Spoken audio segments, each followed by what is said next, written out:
lower than where fans ranked it, as they put it as the 8th best project in the MCU. I really thought critics would have put this movie in the top 10, and if not there, at least in the top 20, but I guess not. At number 22, critics put the show Agent Carter, which fans ranked much lower. They put it 12 spots back at number 34. For spot number 21, critics had one of the more recent projects, Moon Knight. Personally, this show was ranked higher than I thought it would be, so I was even more surprised when fans actually ranked it even higher than critics, putting it 6 spots ahead at number 15. Now, let's take a step back to again compare the rankings. These 10 spots are a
lot less similar than the first 11 were. We again have one perfect match, but other than that, we only see one other project in common, that being Ant-Man. Something fun to point out is that the first Ant-Man for critics is ranked in the same spot as the second Ant-Man for fans. Also, for fans, they have all 3 Ant-Man films ranked between spots 21 and 30. Critics also put 3 out of the 8 shows from Phase 4 in this section of the ranking, while fans put 2 out of the 8 shows, only one of which was the same as critics. Going back to the rankings, at number 20, critics had Ant-Man and the Wasp, which they ranked 7 spots higher than fans did, who ranked the second Ant-Man film where critics ranked the first at number 27. How could this happen?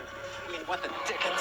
At 19, critics ranked the first Doctor Strange film, which is 2 spots higher than fans did, who ranked it at number 21.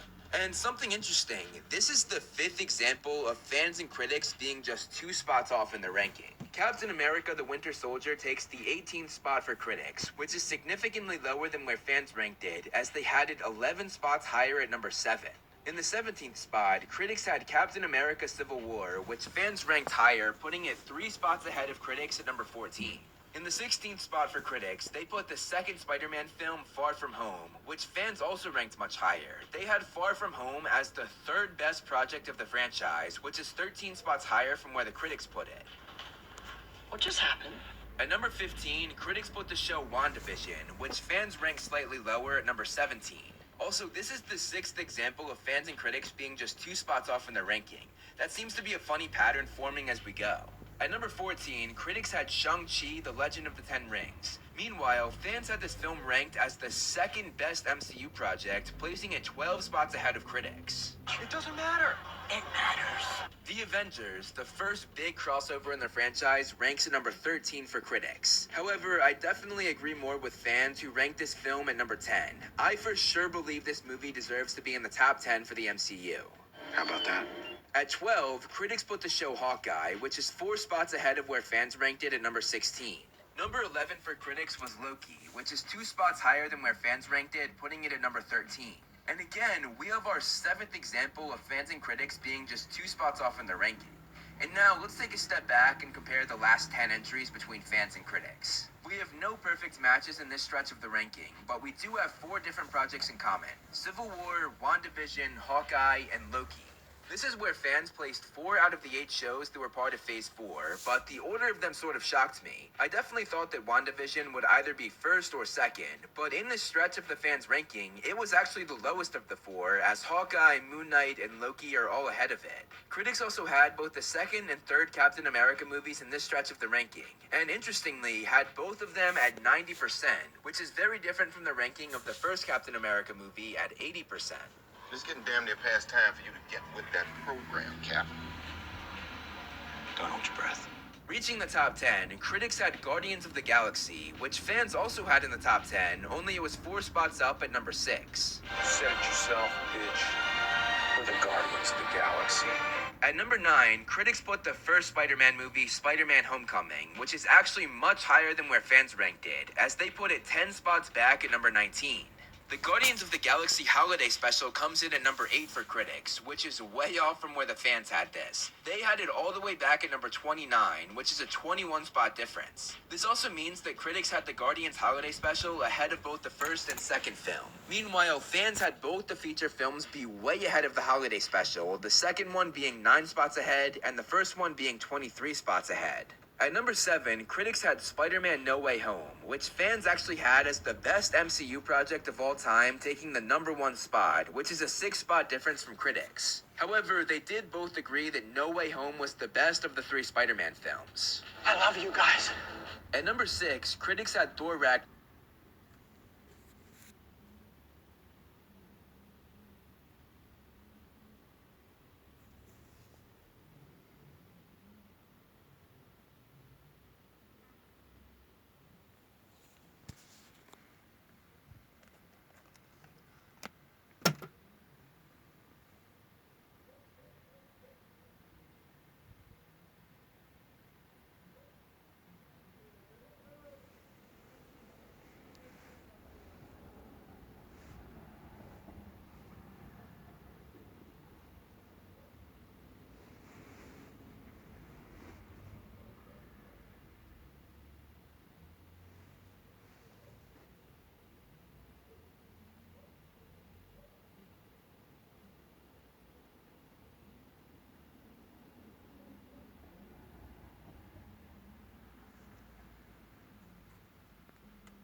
sí la evidencia de que puedo estar 24 horas queriendo usar la computadora y que siga siendo un ciclo esto de que prende y no prende, que quiere y que no quiere, que se traba, que empiece, que después no.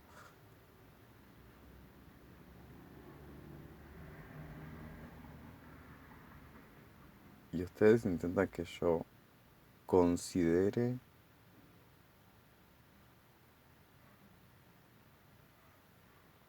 la procrastinación.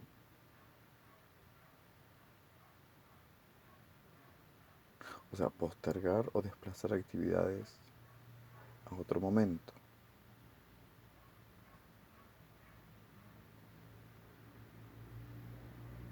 Mientras tanto, entonces que voy a escribir, voy a leer, voy a hacer otra cosa en otro dispositivo, como ahora, porque puedo.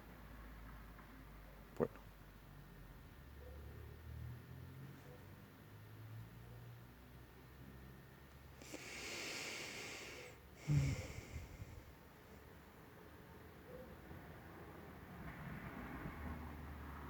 me gustan las evidencias.